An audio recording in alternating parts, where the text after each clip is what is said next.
Hello friends, hi, welcome to our channel Deepthi Hobbies. ఈరోజు ఈ వీడియోలో టేస్టీ కీరా దోశ రైతాని ప్రిపేర్ చేసి చూపిస్తున్నానండి.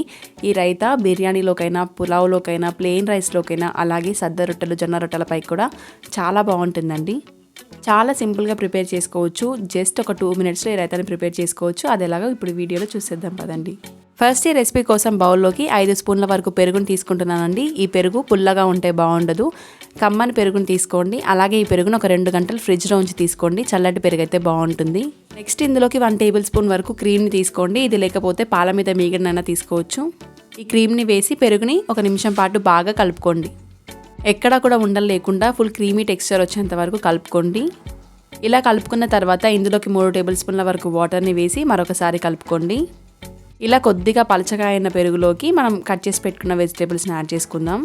ఫస్ట్ ఇందులోకి 1 టీ స్పూన్ వరకు పుదీనా తరుగు, అలాగే 1 టీ స్పూన్ వరకు కొత్తిమీరని యాడ్ చేసుకోండి. దీంతో పాటే 1 టేబుల్ స్పూన్ వరకు క్యారెట్ తురుముని, అలాగే 1 టేబుల్ స్పూన్ వరకు సన్నగా కట్ చేసి పెట్టుకున్న ఆనియన్స్ని యాడ్ చేసుకోండి.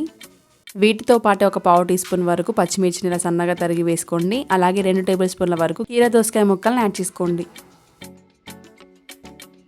ఇక్కడ యాడ్ చేసుకున్న వెజిటేబుల్స్ని క్వాంటిటీ ఎక్కువగాను తక్కువగాను కూడా యాడ్ చేసుకోవచ్చండి. అలాగే చివరగా ఇందులోకి టేస్ట్కి తగినంత సాల్ట్ని యాడ్ చేసుకోండి.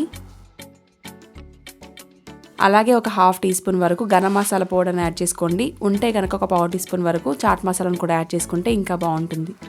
ఈ గరం మసాలా పౌడర్ అంతా కూడా కలిసేలాగా ఒకసారి కలుపుకొని సర్వ్ చేసుకుంటే సరిపోతుందండి. ఏదైనా స్పెషల్ డేస్లో స్పెషల్గా వండుకున్నప్పుడు చివరి ముద్ద ఈ రైతాతో ముగించినట్లయితే కడుపు నిండా తిన్న ఫీలింగ్ వస్తుంది. అలాగే చలువ కూడా చేస్తుందండి రైతా. మరి వీడియో కనుక మీకు నచ్చినట్లయితే please do like, share and subscribe to Deepthi Hobbies. Thank you for watching.